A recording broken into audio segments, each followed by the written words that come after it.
Dan, and welcome everyone. It's lovely to see you all. Thank you very much for coming out tonight. Is it cold out there? Is it freezing? Oh, well, there you go. You're nice and warm in here. And hello to everyone online.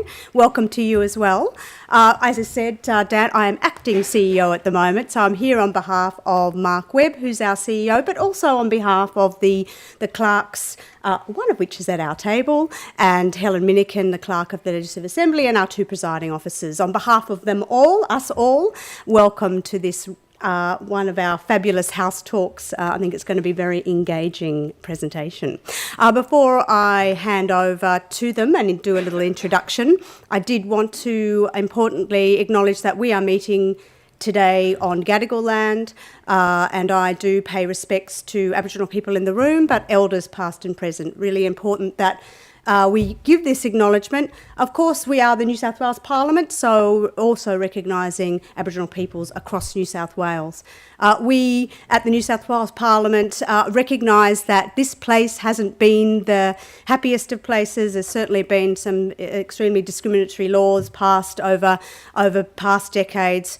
We like to think that the Parliament is doing better in that regard. There's been some really significant legislation passed, the Aboriginal Languages Act that passed in the last Parliament. But also we've got some fabulous initiatives here in the Parliament through the administration with our fabulous Senior Aboriginal Liaison Officer who's with us tonight, Joe, I think, and actually I think we might have previously seen him at the Queensland Parliament. So really fabulous to have these initiatives and this support to make sure that we are doing better engagement with Aboriginal communities. So tonight, it's my pleasure to officially open one of our popular House Talk series. This one is about the merits and challenges of bicameral, unicameral legislature structures. That's a big mouthful, and I'm hoping that you might be able to enlighten us all about what the differences are between the two, what are the strengths, what are the challenges that are faced. Obviously, we've got in this panel an academic perspective, but also the perspective of two people who live and breathe both the unicameral and the bicameral system. And perhaps we'll hear from them. Maybe they'll surprise us about, you might think that they're on Team Unicameral from Queensland and Team Bicameral from the New South Wales Parliament, and particularly the Upper House, where they don't have one in Queensland, but perhaps we'll be surprised by their perspectives. So let me formally introduce you to them. So right here we have Professor Rodney Smith, and I will just read out your bio so I don't get it wrong. He teaches with the School of Social and Political Science at the University of Sydney, teaches Australian politics and public sector ethics. His current research interests are Australian political parties and elections, political ethics and corruption, hung parliaments in Westminster systems, and comparative federalism. Then we have in the middle here, it's wonderful to have you down here from Queensland, and we've been promised to not mention, is that right, the footy? You're right, all right. Okay, then gloat away, New South Wales.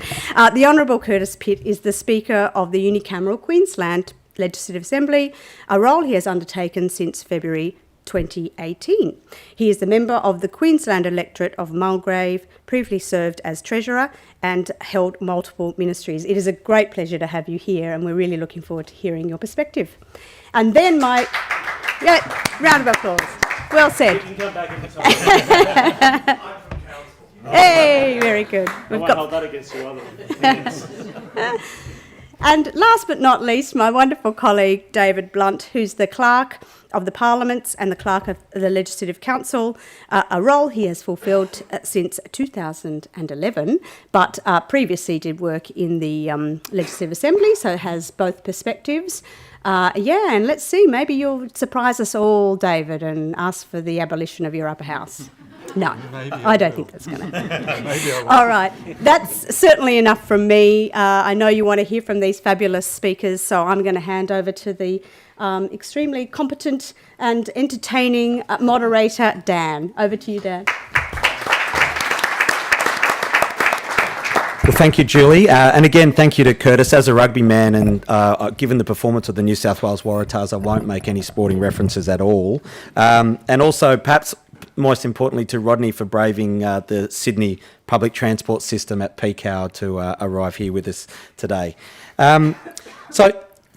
Firstly, given the history and perhaps the intrigue between the advent of unicameral or bicameral systems, particularly in Australia and New Zealand, I'd firstly like to call upon Professor Smith, perhaps set the scene and provide us with some background evolution to the two systems, just to give us some context to our discussion this evening. Professor Smith.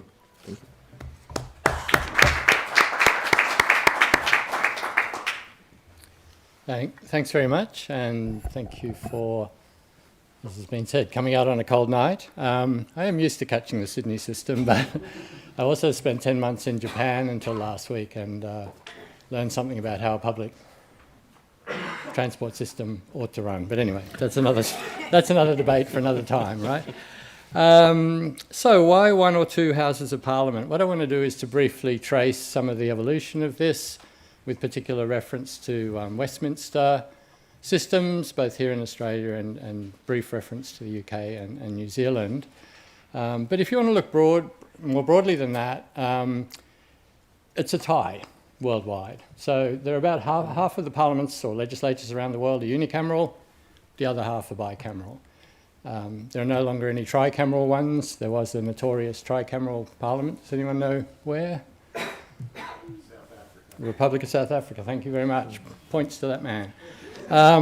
But no longer a tricameral parliament anywhere, as far as I know. So how do we get this choice between unicameral and bicameral parliaments? If we look at, as we often want to do, Westminster. So we trace the origins of our parliamentary systems back to Westminster.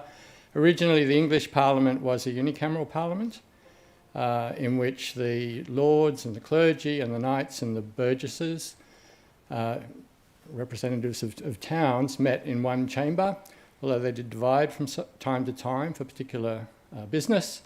And then over time, that divided into the two houses that we know from Westminster today, the House of Lords, the lords and the clergy, and the House of Commons, the knights and the commoners, the burgesses representing the towns and the villages and so on.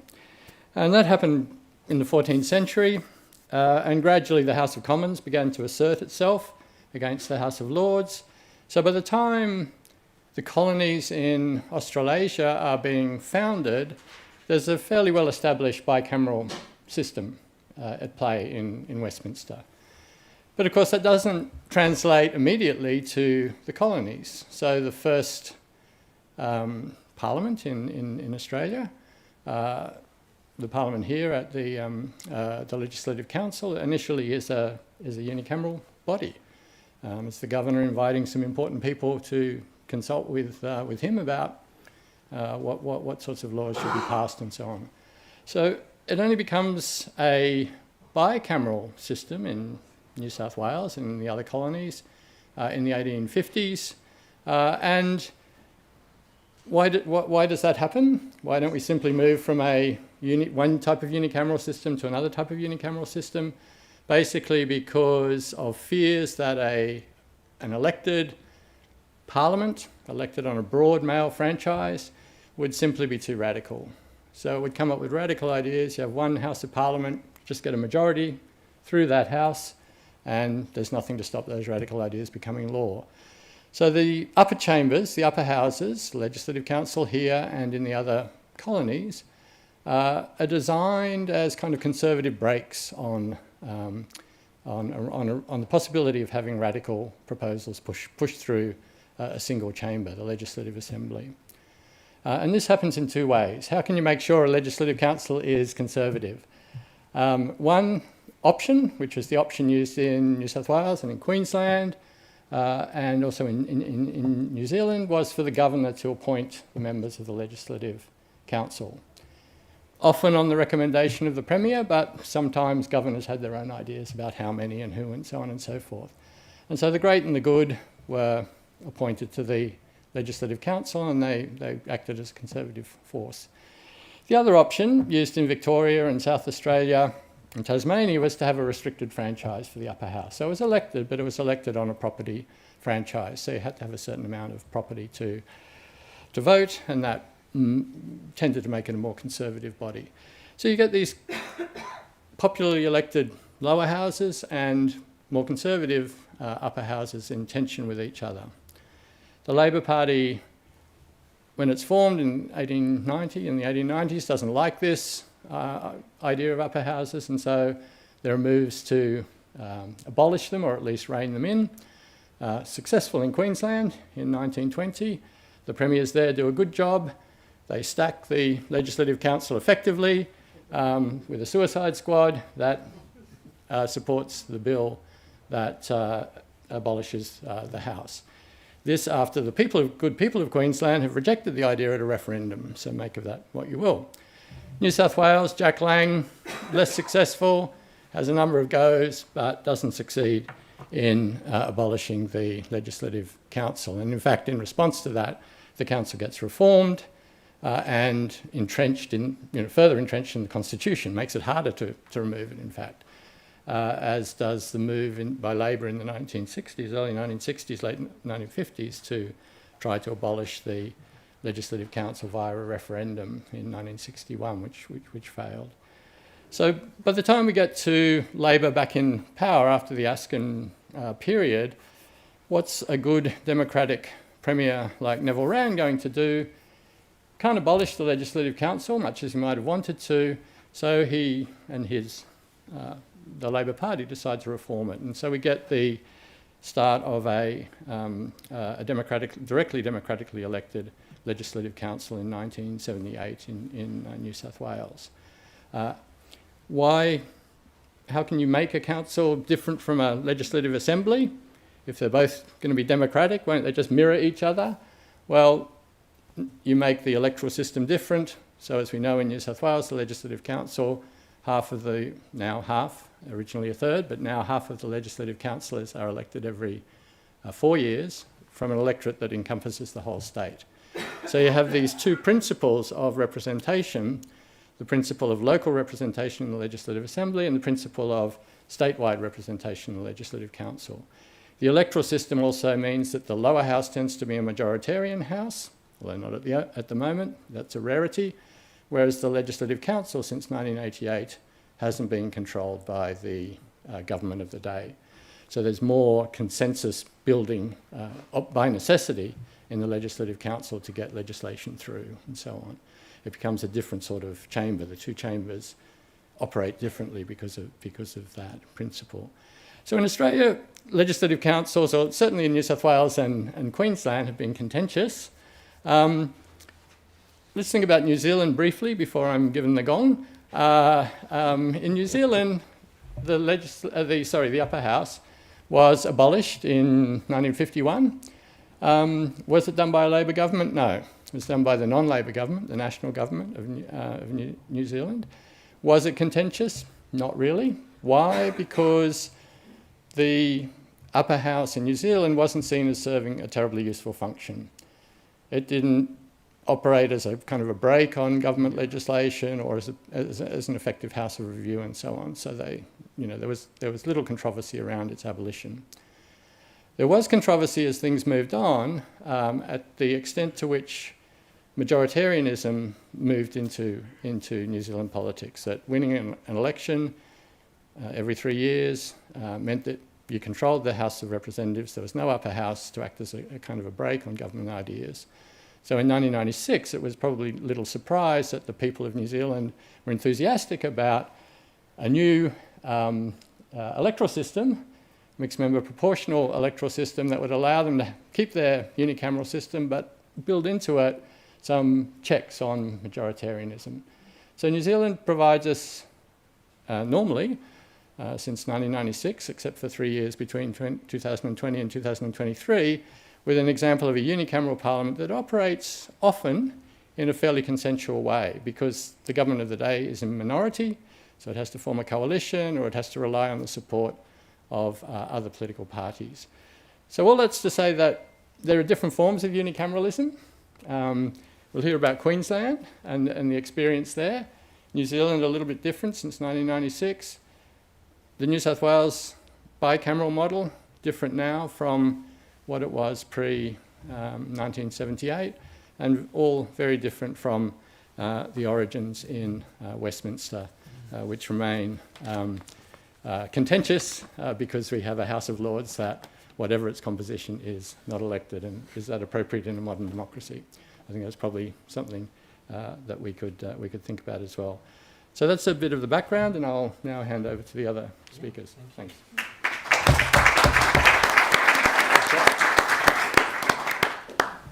All right, thank you, Rodney. So perhaps just some general questions. Maybe throw it over to the other end of the panel, seeing we've just heard from Rodney, over to David. Working within the bicameral system, and then Curtis, a unicameral system, what do you think some of the pitfalls of the system that you're familiar with, and then how do some of those checks and balances apply, particularly, I guess, in that unicameral system in Queensland? Thanks very much, Dan, and thanks, Rodney, for that excellent thumbnail sketch of 800 years of constitutional history. Absolutely brilliant.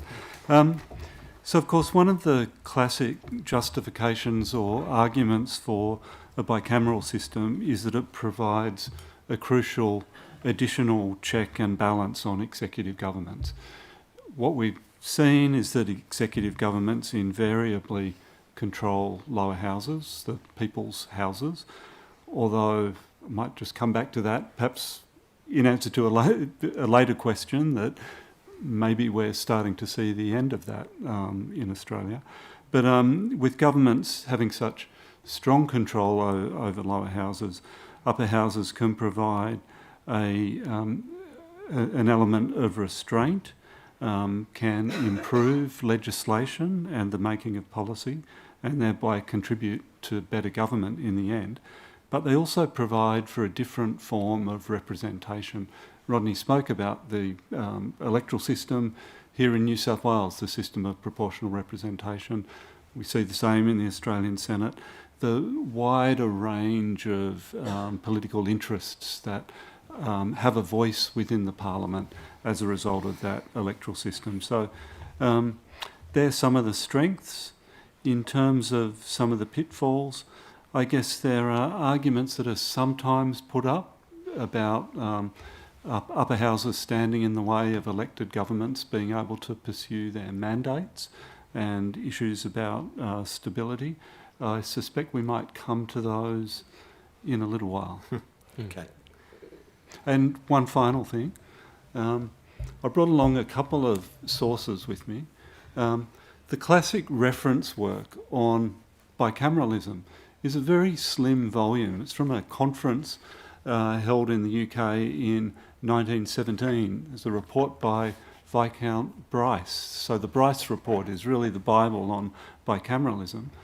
Coming forward 100 years to the early 21st century, a brilliant book that was published by a number of Australian political scientists.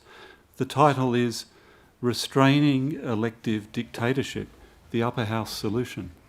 I rest my case.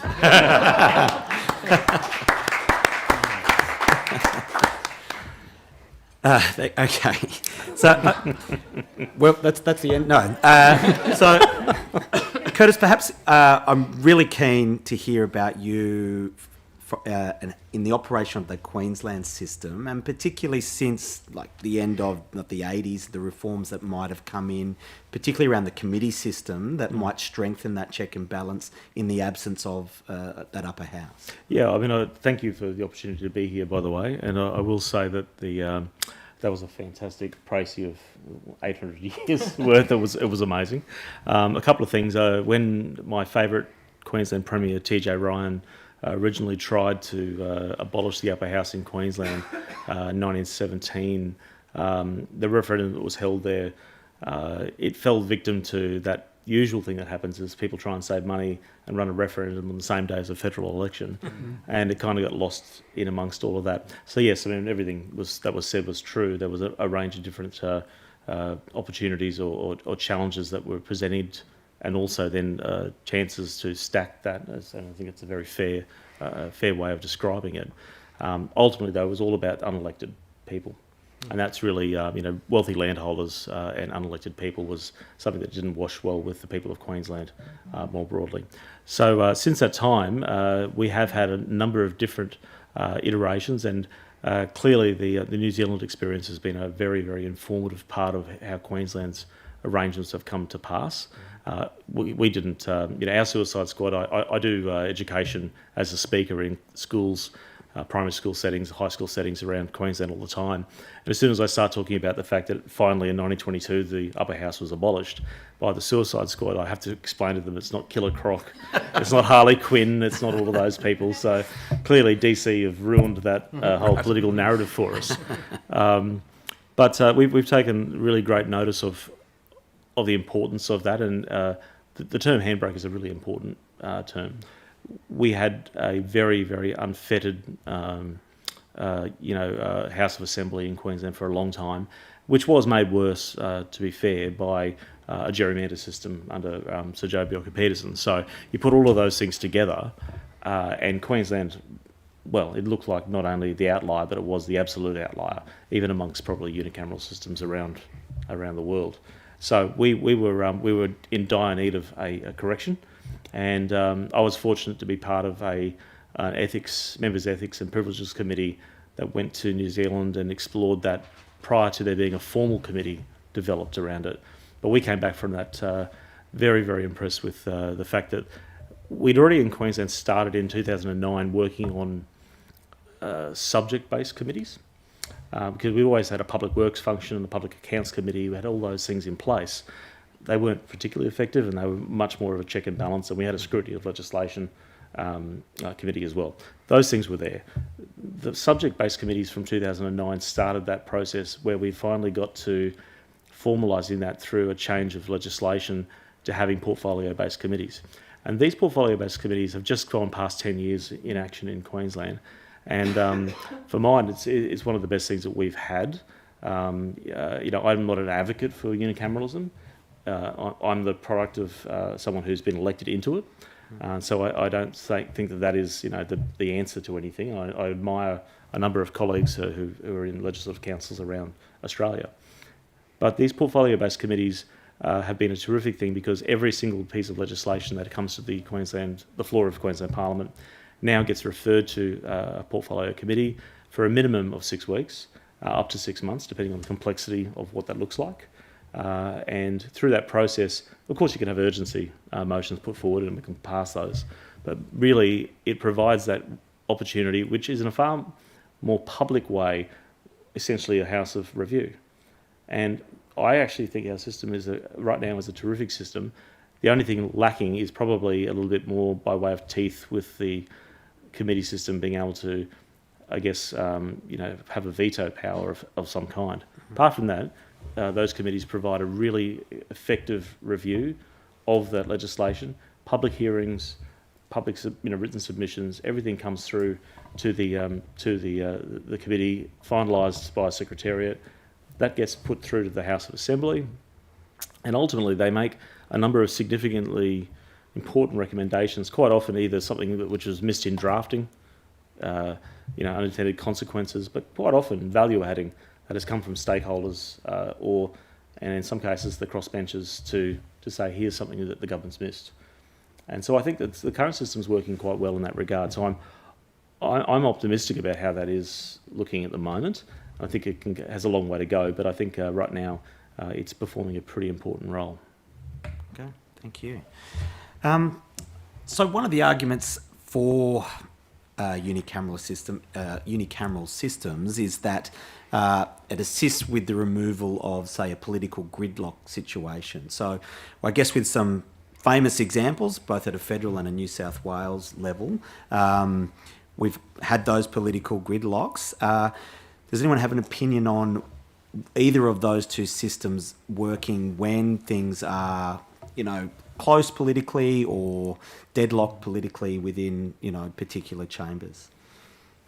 Well, I have no working experience in that particular space, but I might just very quickly say that I've often, as someone who votes in every federal election, been very concerned about the Senate and some of the I would argue that there's a lot less consensus in the Australian upper house as it relates to the House of Representatives than you see in state-based arrangements. So I think the Senate is not a good example of an upper house being, I think, the house of review that it should be. I admire a lot of state legislatures, but not the federal arrangements. So I've seen loggerheads there that have really derailed some really important initiatives that, well, we won't go into each of the issues, but, for example, climate is a great example. Yep. And where those things could have been done at a much earlier time and weren't. So that's just that's a perspective, not actually something in operation. Perhaps somewhat predictably, I'm a passionate advocate for our bicameral system, at least as it operates here in New South Wales. I don't think we see the Legislative Council leading to gridlock.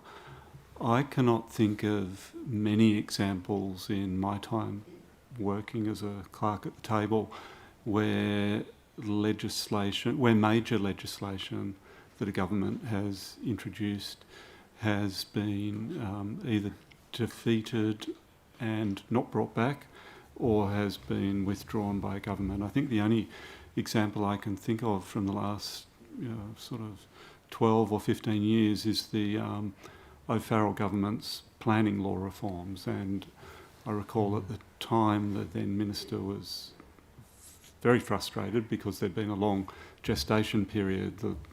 The making of legislation, it can take months or years before it even comes before the Parliament. So that's one bill that didn't proceed. But usually accommodations can be reached.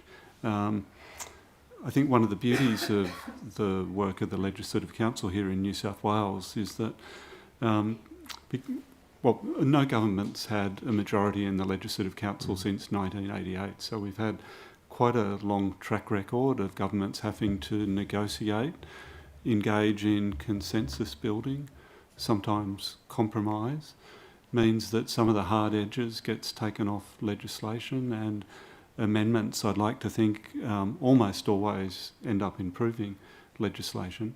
But there's a discussion that's required, and there's a degree of consultation. We don't have nearly as many of our bills going off to committees as you do in Queensland and in New Zealand. So we do have an increasing number of bills going off to committees, and there's great sort of stakeholder engagement and consultation that takes place. But even without those committee inquiries, we see the passage of legislation through the House requiring serious negotiations and consultation and compromise to take place. Okay. All right. Well, perhaps if we get perhaps an academic perspective, and this question also refers, I guess, to voting styles, whether it's preferential or optional, preferential or proportional. With regard to the two systems, and particularly within a modern Australia being increasingly diverse, the thoughts on which system best enables a parliament to represent a diverse population within a country or a state, so that those voices are adequately heard within the parliament. Well, undoubtedly, if you're looking for diversity of voices, undoubtedly a proportional representation system gives you that, no question. There are different ways of doing that. So as I mentioned before, in New South Wales, voters of New South Wales vote as a state for 21 members of the Legislative Council every 4 years. But in Victoria and Western Australia, for example, it's regions. So that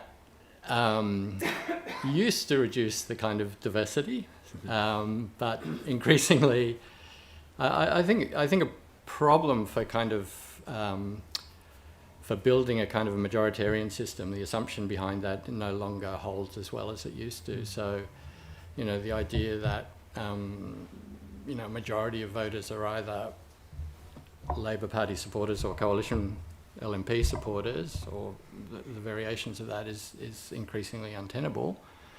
It's not just a protest vote. There are, committed Greens voters, committed One Nation voters, et cetera, out there. So I think it's increasingly difficult to kind of, without manufacturing a majority through an electoral system, whether it's, I don't think the preferential versus first past the post or optional preferential is that important, to be honest. I think that the question is about single member electorates versus multi-member electorates, and the more members you have elected out of each electorate, then the more diversity you're going to get because the quota falls. Yep. Now, is that a good thing or a bad thing? It depends on your view about what parliaments are about and what the extent to which that diversity ought to be a mark of parliaments and whether it gets in the way. I think certainly in the New South Wales case, my observation over many years has been that governments, as David said, have been able to, on some pieces of legislation, build a coalition around particular groups of crossbenchers or the opposition, and on other legislation build it around different coalitions. So where you get stuck with the classic case is the Rudd government's climate change legislation is where you can't build that coalition, where Labor, a government, in this case Labor's kind of caught in the middle. If it moves one way to compromise, it loses the necessary support. If it moves the other way, it loses the necessary support, and there's a certain amount of bloody mindedness as well on behalf of the opposition and crossbench parties there that contributes to that. But I think I think there are many examples where that goal of having an effective upper house, having effective review, bringing in multiple voices, multiple perspectives, other than the two major parties, has worked. Well, Curtis, perhaps I note as well, like the presence of independents and minor parties in the Queensland Assembly. So how well do you feel that the current system in Queensland does represent that increasingly diverse Queensland population? Yeah, look, there'll be some cynical people who certainly say that when we move from optional preferential to compulsory preferential, it was all political. Couldn't really say much about that, but that's where we've moved to in Queensland. But look, in terms of the makeup of the Parliament, I've had I've been in Parliament for 5 terms. I've had the benefit of pretty much doing every job you can do in Parliament, and as well as the executive, and so I've had a pretty good run of all of those things. I will say that the best Parliament I've ever been involved in, and I was one of the 7 people in opposition after Campbell Newman came in after the worst electoral defeat in Queensland history, tough opposition. But coming back into government, we had a former minority government, and with at the time the independent member for Nicklin, Peter Wellington, was the Speaker, and he was a good Speaker. And of course, with that casting vote, it was pretty important in that particular parliamentary session. What I found really interesting about that Parliament was, given that we were unicameral, we really had to work hard on every single piece of legislation. And I often go to, when I do speak to school students or groups, I try to refer to myself as a parliamentarian, not a politician, because I always firmly believe that that's my function. I'm a local MP, I get all of those things and the things you do, but being a parliamentarian is really important to me. That particular Parliament was a great example of having to negotiate on every single piece of legislation. We had, I think, a crossbench of 5, excluding the Speaker. And so we really did work hard. And of all of the pieces of, all the bills that were put into the Parliament introduced, 1 did not pass. So that kind of says something about the fact that we were able to get in and work out, what was the best elements of it. And I won't say that there was a lot of extreme legislation put forward, but it was certainly enough that the government's agenda was being met after what was a challenging 3 years before that.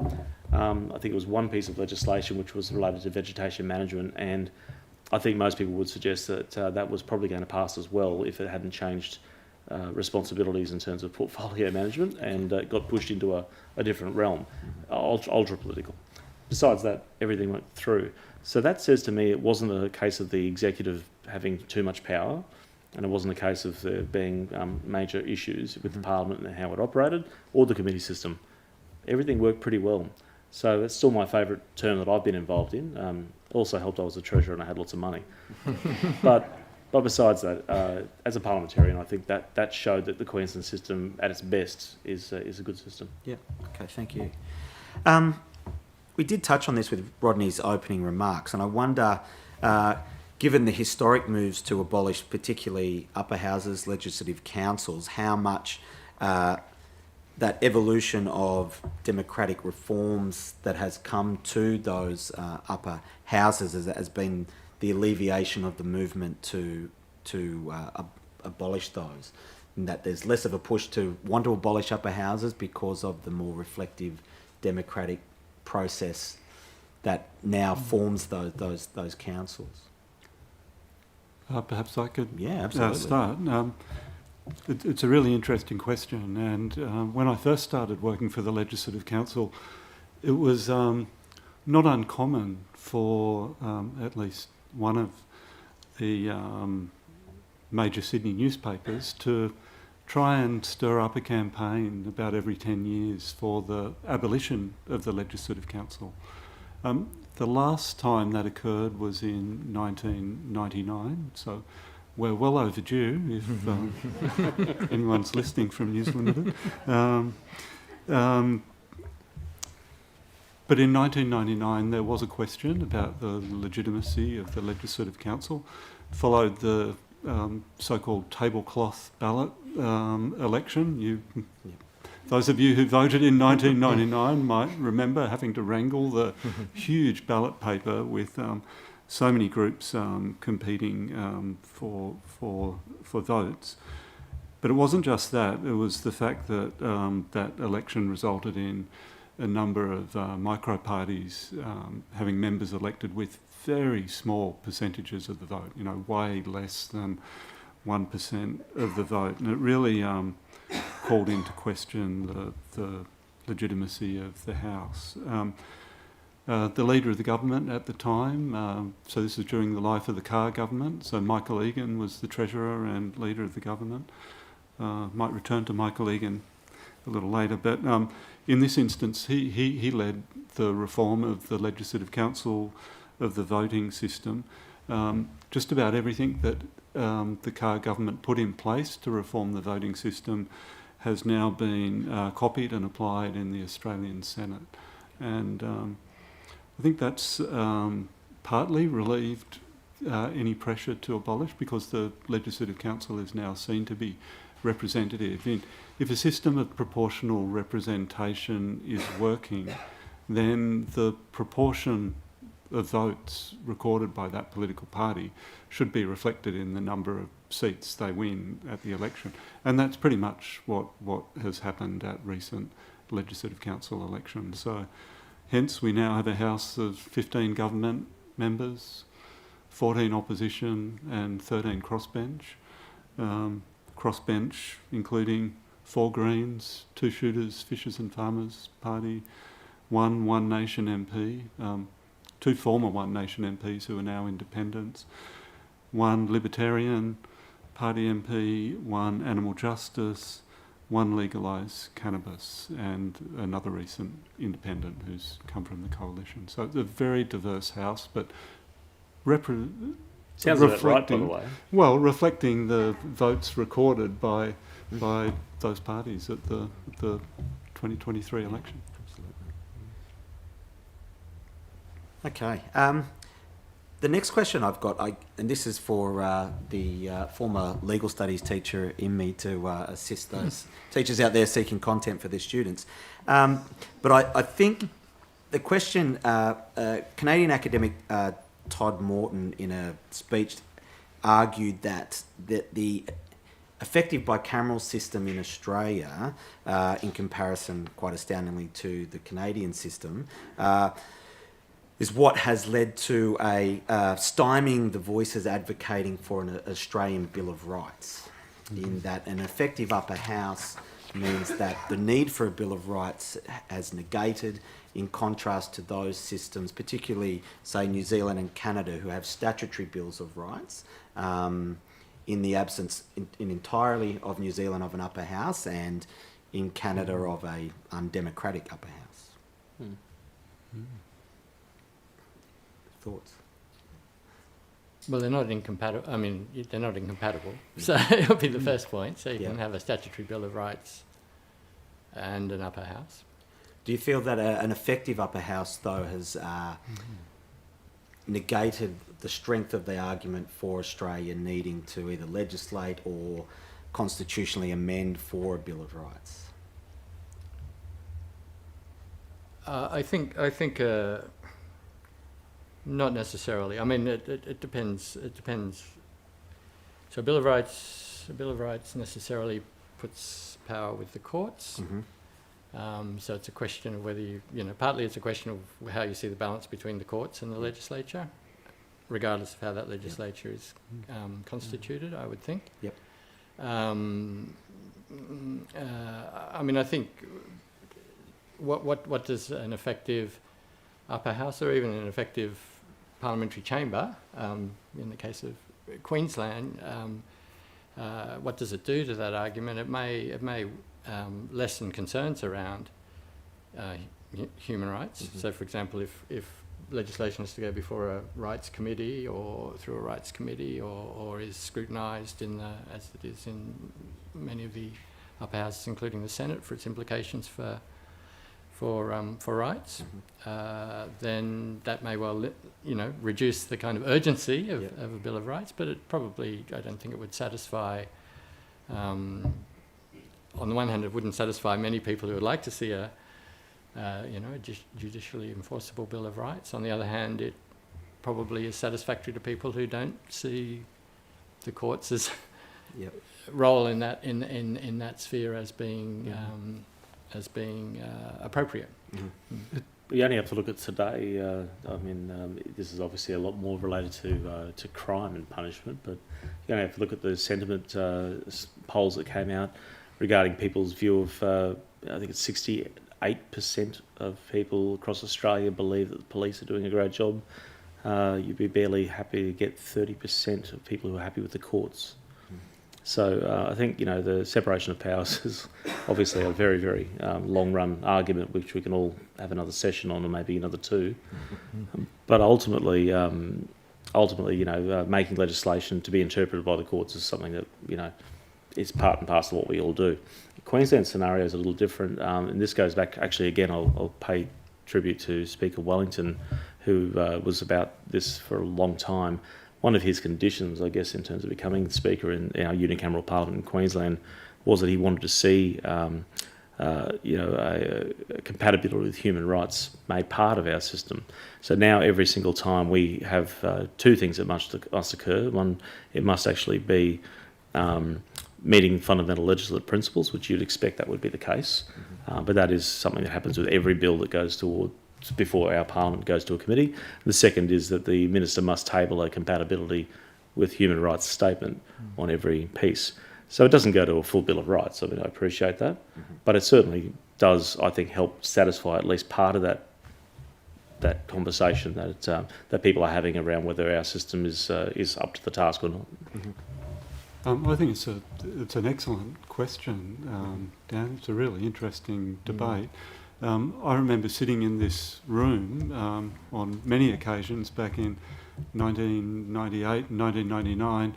Attorney General at the time, Jeff Shaw, had given a referral to the Standing Committee on Law and Justice to look at whether New South Wales should have a Bill of Rights. And so I sat here as a committee director with the members on the committee, hearing from legal experts and academics arguing the case for and against a Bill of Rights. Ultimately, the committee recommended against a Bill of Rights for New South Wales, but what it did recommend was an enhancement to the process of legislative scrutiny. It recommended the establishment of a joint parliamentary committee on legislative scrutiny. So the Joint Legislation Committee meets each week and considers every bill that's introduced into the Parliament against those sorts of criteria.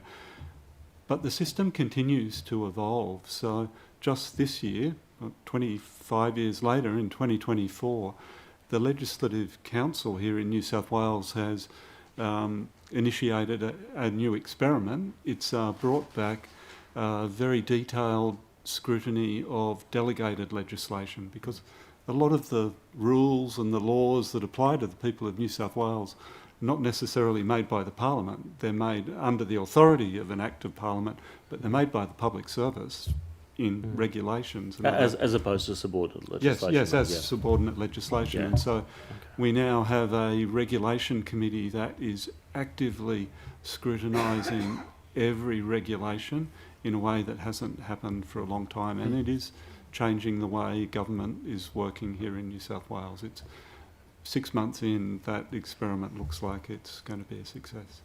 Okay, thank you.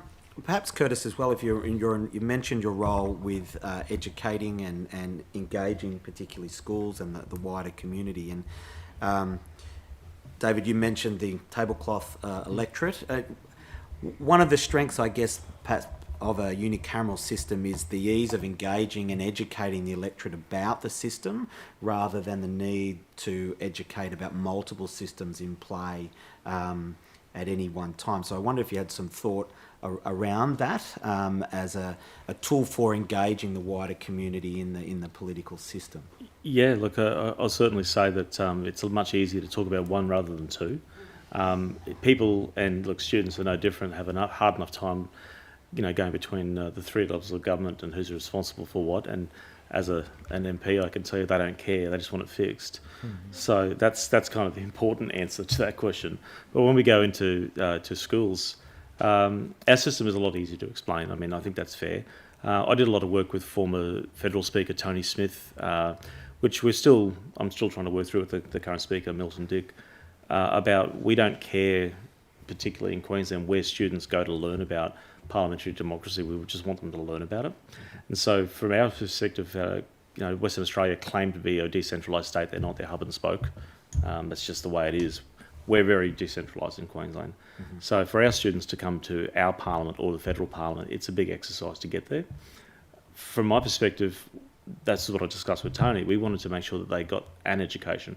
So if they went to the federal parliament, we wanted them, if they were from Queensland, to get the understanding of the upper house, the lower house in Canberra, and then also get the Queensland experience. If they came to the Queensland Parliament, we wanted to get the Queensland experience and then also explain what federalism's about and how that Parliament worked. So those things were very important. Ultimately, though, the students really just needed to have their chance to be part of it. And I always describe, being involved in democracy, it's a participation sport. You've got to get involved in some way. And so the students come away from those classes feeling much more engaged generally. We obviously do the same thing that most other jurisdictions would do in terms of having mock parliaments. So we've kind of gone from Queensland having about 5 a year, some in Brisbane, some in regional, to I think we're close to 18 a year now. So we've really ramped that up in quite a big way. Actually, we're doing a world. We're going to say world first, but I'm going to say definitely Southern Hemisphere first. I'm overseeing a deaf youth parliament in the last sitting of our parliament this year on the Monday. We don't believe it's been done anywhere else. We've had deaf participants before, but not the entire parliament, which has been done with Auslan, both through myself, through the members, through teacher aides, etc., etc. So the engagement piece in Queensland is a lot easier. One house is easier. I know that was the point of your question, but none of it's uncomplicated. But I think making it something that they want to be involved in is probably more the point. Yeah, okay, thank you. So the last question from me before we perhaps turn to the audience for questions is, I guess, to all the panel members, if you were to sit down and design a system from scratch, what would be the features of that system that you think would best secure what we're after in a representative democracy? Big question, I know. Rodney, would you like to lead off? Not with the whole system. Perhaps, I guess, 2 or 3 yeah, systems that you'd like to sort of see as a system as Yeah. being core to the running and the delivery Sure, of a sure. representative democracy. Yeah. Look, I'm a believer in good bicameral parliaments. I know you can design a unicameral system that mimics some of the review, but I think it's much more contingent on circumstances, and so I think a unicameral system with proportional representation built into the upper house or the second chamber is for me is core to both allowing governments to propose things. So you've got a majoritarian system in the lower house, and a real opportunity for review and different points of view in the upper house. I know that just sounds like I like New South Wales, but I grew up in Queensland, so maybe I was informed by we haven't mentioned Sir Joe, but I'll... I touched on him, but that was I know. You sort of alluded to him. Another New Zealand export. Some people have long memories. That's good. I certainly do. So I think I think it's important not just to say is it unicameral or bicameral, but to say what sort of bicameralism. And so it's the sort of bicameral system that I think works is that sort of a system, because it has local representation at the bottom level. Executive can propose. It builds in, accountability or responsibility to the lower house, and need for retaining confidence. So all those classic things in a parliamentary system, but then a strong upper house which is diverse and has generates a sort of initiatives like the one you were mentioning, David. I remember way back to 1988 when I forget whether it was Elizabeth Kirby or possibly was first moved to disallow it was one of the Corrections Minister, Michael Yabsley, one of his regulations about prisoners and what prisoners could have in their cells. And everyone was astonished because there was this power that had been on the books for ever, and now it was being used. And I think, encouraging, you get that kind of encouragement from innovation by the tension between two different houses. But that's my kind of preference. Yeah. Yep. Notwithstanding the exports of Sir Joe, there have been a few good ones. Russell Crowe and Crowded House. Let's just say they've been okay. But the New Zealanders do 2 things pretty well. I think they do rugby well, and they do Parliament well.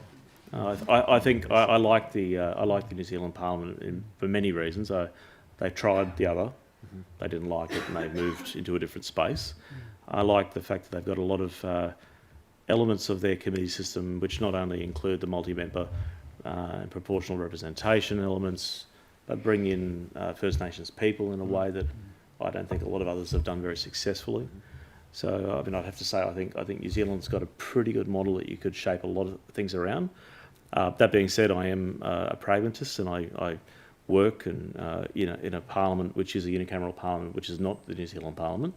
So I think I alluded to this a little earlier. I think the idea of having a committee system that allows, I'm not going to say necessarily a power of veto, but something which gives it a little bit more by way of teeth and maybe negotiation to ensure that whatever report comes through, it doesn't mean that every single dissenting report, minority report, or should hold the day. But certainly, I think it could add a bit more to our overall parliamentary democracy. All of that being said, what I do love about Queensland or system, unicameralism generally though, is that point of mandate. I mean, if you go back to the way that the Palace of Westminster became 2 houses and why, it was because people wanted that representation. They didn't want unrepresentative people. They didn't want the Crown to just be extended through their system. So part of me still loves that because I'm a member of Parliament. Yes, I'm the outlier on this panel clearly, but I like to think that my existence is of the people, and that pretty much sums up the unicameral Queensland experience. 4-year fixed terms has changed things a little bit, but ultimately the people will decide if a government is not a good government and not representative and not helping people, rather they're potentially hindering or hurting people. The ballot box is the way to actually sort that out. Yep. David, I'm particularly keen to hear your answer on this. You asked us to limit it to about 3 points, Yeah. so I will limit it to 3 points. The third point, though, is a question, actually, rather than a statement. So point 1 about the overall structure of the form of government and how parliaments fit into that, bicameralism versus unicameralism. About 10 years ago, we had a German academic who came and spent a number of months in Sydney and also in Canberra looking at the bicameral system here in New South Wales and in Canberra. Stefan Ganghoff, he's produced some really thoughtful work. He went back to Germany convinced that the parliamentary system in Australia, particularly in New South Wales, was the answer to solving the gridlock in the German democratic system and throughout Europe, because what he saw was lower houses, people's houses, where governments have to maintain confidence and where government has to be able to pass its annual budget and has to be able to withstand a no confidence motion. But upper houses that were effective, hardworking and assertive, but which here in New South Wales at least did not have the power to threaten confidence. So it's not a threat to stability of government. Government's elected, it can govern for 4 years as long as it maintains confidence of the lower house. But ultimately the upper house here cannot block supply. We can't have a situation arise here in New South Wales like happened in Canberra in 1975. That's just not a thing here. That's due to the design of the constitutional arrangements in the 1930s. So that's my very long answer to point 1 about the structure. I think it's just about right as Stefan Ganghoff wrote those 10 years ago. Point 2, we've talked quite a lot about the role of upper houses, but also of parliamentary committees in a unicameral system in scrutinising legislation and assisting the lawmaking process of Parliament be more effective and perhaps protecting human rights in the same way as a Bill of Rights would do so. But we haven't talked about the other role of Parliament, which is holding the executive government to account. And that's an area where I think the New South Wales Legislative Council has been particularly effective. I referred to Michael Egan early on. We have the famous Egan cases from the late 1990s, which upheld the power of the Legislative Council and the Assembly if it wants to, and it did last year, which was a milestone moment. It upheld the power of the House to require the production of documents, require the production of state papers, so that the government can be held to account. And we've seen our members over the period since that time, in a really mature and measured way, be assertive of the powers of the House, but also do that in a way that is, we haven't been back in the courts since the late 1990s, I'll put it that way. My final point, point 3, this is the question I have. To the extent that upper houses elected by proportional representation have an important role in terms of representing a diversity of opinion and being a restraint upon executive government, in an age where the major political parties seem to have their support levels coming down into the 30% levels, perhaps we're starting to enter a period where hung parliaments, hung lower houses may well become the norm. We see that in some parts of Australia. where governments don't have clear majorities in lower houses and there's a wider diversity of representation reflected in the members of lower houses, I do wonder where that aspect of the legitimacy and the special role of an upper house will be in 20 or 30 years if hung parliaments are the norm around the country. That's a fair comment. Yeah. Thank you. All right. So we've got an opportunity to throw open some questions to our audience. My colleague Megan is going to come around with the microphone, but I might take the opportunity for my colleague Joseph, if he's here, to help me unlock the iPad so I might access the Slido questions. So our online audience should have been sent a link just earlier today. So if you do have a question via the Slido link that you got in your email, you should be able to enter that question. I'll be able to access it here for the panel now that I've been saved. Thank you. Oh, right, yeah, cool. Beautiful. All right, Megan. Thank you very much. Mr. Speaker, you anticipated my question by talking about committees, and I hope this won't be seen as a Dorothy Dixer.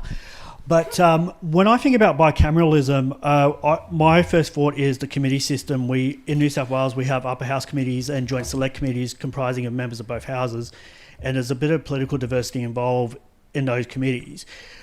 My first thought when you talked about the committees in the Legislative Assembly of Queensland was, how does the composition work? Does it comprise of a government majority? Is there political diversity on those committees?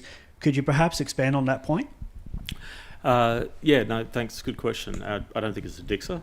I think there's elements to it which are quite challenging, actually. So the composition of our committees had, by and large, always had a government chair going through, particularly since we developed the portfolio committee system. That changed somewhat with the election of the Newman government. You can appreciate if you've got 72 members plus a speaker, a very small opposition, limited crossbenchers, the number of people in committees has to expand, mainly because, if anyone knows anything about politics, particularly governments, you've got a lot of mouths to feed. So people need a job to do, to keep busy, to not actually be, at a loose end. But essentially you'll have that situation where if you don't have the numbers on the committee being a majority, you'll have the chair with a casting vote, which is the way it is currently in Queensland. So, in many respects, yes, the government could get its way every single time. I'm going to give you a slightly long answer to your question, and I promise this won't be too long. But in opposition, I was the deputy chair of the Finance and Administration Committee, and that committee had, as part of its process, yes, we did whatever was coming forward in terms of legislation, but part of our remit was to look at a statutory review of the workers' compensation scheme in Queensland. What was really interesting was there was a very strong view from the government of the day that they wanted to essentially privatise the workers' comp scheme. They wanted to change a number of things related to what the base level impairment threshold would be. And that would have enormously changed the system, which is highly regarded around Australia. I was quite fortunate, even amongst all of those large committee that we did have, because of the additional numbers. The chair, his father had been involved in a range of different things related to workplace illness, an LNP chair. And so we worked very closely on that, including some crossbenchers. We got an outcome which essentially told the government to back off. It's the best scheme in Australia. It's overfunded. There's no issues with it. In fact, here's how you can enhance it. And we produced a committee report which I think was quite important in terms of electorally at the time, but more importantly, it showed that the committee, when it really wanted to believe in something, it could. So we did that, and the government ignored it. But the electorate didn't ignore it. And so the fact that that committee did what it did kind of almost proves the point that if you feel the right way about something, and if something is worthwhile backing in, that you can get what you need. So the government changed legislation, it went forward. We came into government, I was the Treasurer and also the Industrial Relations Minister, and I got to repeal all of it. So I was quite happy. All right. Another question? There's a few. Megan?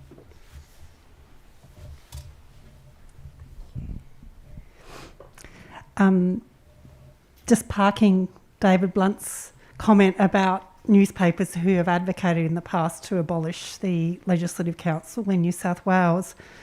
I wondered whether the panel could comment on the role of the media. Does the media tend to play a different role in unicameral jurisdictions? Well, let's make sure I don't like referring to notes, but I will say that 1861 there was a letter published in the Courier. We love the Courier Mail, but it was 1861. It was published in, I think it was the Moreton Bay Courier at the time, but it said that the Legislative Council is a contemptible instrument of bad government and causes much unnecessary expense. Let the upper house be done away with and the number of members in the lower house increased. I'm not sure they were leading the conversation, but they were certainly a part of the conversation at the time. And right now in a unicameral system, of course, that's quite important. I will say, though, that I would say it's a positive thing, the changing nature of media in Australia and worldwide, moving far more towards, a social media context. The voices are far more diverse. It is a much broader conversation than it ever was. And print media in itself has obviously suffered significant setbacks, I would suggest, in terms of the political dialogue that we see across the board. So the media itself broadly still plays an enormous part. But I still come back to the fact that governments elected in a unicameral system, including Queensland, have a mandate. They believe they have a mandate at least for what their platform was, and they will try to run through that. There are very few cases, though, where that changes. I think everyone will remember a gentleman who was named the Honourable Peter Beattie in Queensland, who managed to make a complete art form of changing his mind and responding to the electorate and or what the media was saying. So to your point, yes, absolutely, it plays an important role, but I think that role's changing, and I'm not sure it's the same as it was in the 1990s or early 2000s.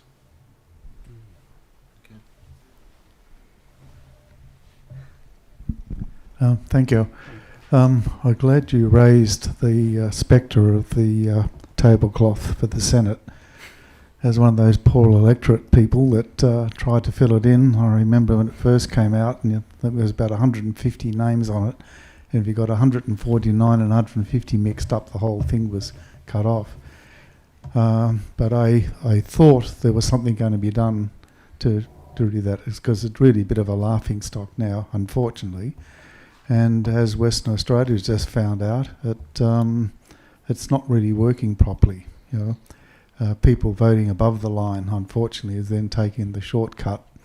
And as an electorate, I used to always vote below the line because I used to take enough trouble to find out who the senators were, and quite often the order that the major parties were putting in wasn't necessarily the order I would have put them in. So I was forced to vote basically below the line, but at least I got the satisfaction of knowing that the numbers were going okay. But as it is now, I think there's too many people probably taking the easy road and just ticking the box above the line, and I think we're getting the ramifications of it. So, and the other very quick thing is America with their republic. I like to remind my American friend that we actually had a Prime Minister that was a train driver that managed to become Prime Minister of Australia, and just heard one of the future candidates here for the presidency has just got, 200 million US. Something's going drastically wrong with the republic in the US. Okay, thanks. All right, we might have one question online from our online audience. A question for Rodney. Is Rodney able to share any insights in relation to Canada's ongoing ability to achieve democratic reform in their upper house? I'm not an expert on Canada. I think it's So the Canadian situation is not. Not satisfactory from a democratic point of view, in the sense that it's not directly elected chamber. chamber. There are people who defend the upper house in Canada as doing useful work, but to me it lacks legitimacy, and that's my understanding from talking to Canadian colleagues, Canadian political scientists, that part of the problem is that it just lacks legitimacy to stand as a an effective house. So from but I don't have any. Is there a movement to change that within Canada? Are you aware of? Well, it's tied up with federalism as part of the issue. So it's you've got to balance provincial representation with democratic impulses there. So that's the There is movement for change, but how successful it would be is at this stage unclear. My understanding from talking with colleagues who work for the Senate in Canada is that there has been some significant procedural change in recent years, in that effectively the party whip has been removed from senators, so it's almost functioning as a body of independent members in the true sense of the word. It's a really interesting sort of situation. Even though they're not elected, they're appointed, so it doesn't have the democratic legitimacy. The work that's being done and the I guess the discovery of some of their latent powers is a work in progress. Can I just say something though in answer to the question about the media and the way it gets information from upper houses versus lower houses, etc. I think the volume of information that comes before parliaments is enormous, including information that is sought by parliaments in holding the executive government to account. So I think, for instance, about the orders for papers power exercised by the Legislative Council in the last parliamentary term, there was something like 500 orders for papers complied with. Huge volumes of information, and some of it's incredibly complex. So the interpretation of that information, the reporting of that information by the media is fundamentally important. It's a real issue, I think, for parliamentary democracy when the print media and the old media generally is getting smaller and smaller. How to ensure that information which is gathered on behalf of the people by parliamentarians is able to be interpreted and distributed in an appropriate way. I don't think we have a perfect answer for it, but it is one of the reasons why parliaments put so much effort into engagement and community education these days. So there's probably... If I might just add, and sorry if I can be heard. Yeah, thank you very much, Mr. Blunt, for that. What I was trying to reference by my question was sort of what you've alluded to, I think, David, which was that other scrutiny. It wasn't about influencing the political process, it was the analytics and scrutiny, and whether in a unicameral system, even with its, even in the best systems with good committees, whether there's a different role for media, whether it's traditional media, new media, in that scrutiny. That was what I was trying to reference. So the role of the fourth estate, really. Yes. Yeah, sorry, I interpreted that as being more about the influence side of it. Yeah. Look, I won't delve on too much more except to say that absolutely there's a role to play. And I think, depending on who you speak to, and people have different views about this, but the quality of journalism is both at its best and at its worst right now. And I think some of that comes down to resourcing. And I can say, someone from regional Queensland, the consolidation of even just television news on a local level has been really concerning, because you've got people doing broadcasts from the Sunshine Coast, which is essentially trying to encapsulate all of regional Queensland. So one example there is there was save free media type campaigns that have been running. Those are really important. I got behind that. I don't like the questions I get asked. I don't like how I'm portrayed on a number of occasions, both in print or on electronic media. But it's important that it's there. And I do lament the fact that I think we've probably seen a weakening of that. So in a case of Queensland, it adds a really important element to what we do. So we're not the font of all knowledge, and we're not certainly going to get everything that we need through our engagement process, through stakeholders coming in, appearing before committees or in written submissions. You do need the media to scrutinise and analyse what the government of the day is doing. I think it's a really important part of it. Okay, thank you. Sorry, can I just add something quickly? I think there's two trends here. So one is the trend that David talked about, which is upper houses become more important in generating a lot more information. So the heyday of the press gallery, the upper houses were far less important. So the focus, even in a bicameral parliament, could be on the bear pit, on the Legislative Assembly. So it wasn't much different from a unicameral system. Now, it should be different, but press gallery largely hollowed out, so fewer people doing the work. Not as much capacity for attention to all the interesting things that are happening in there. So it's a kind of I think a confluence of two trends which probably mean a lot that should be reported isn't particularly well reported. Okay, thank you. Well, on that note, I think that will draw our evening to a close. Could you all join me in showing our appreciation for the panel this evening?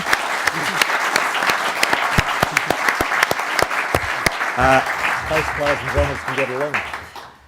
I'd also like to thank Julie for opening the session for me this evening.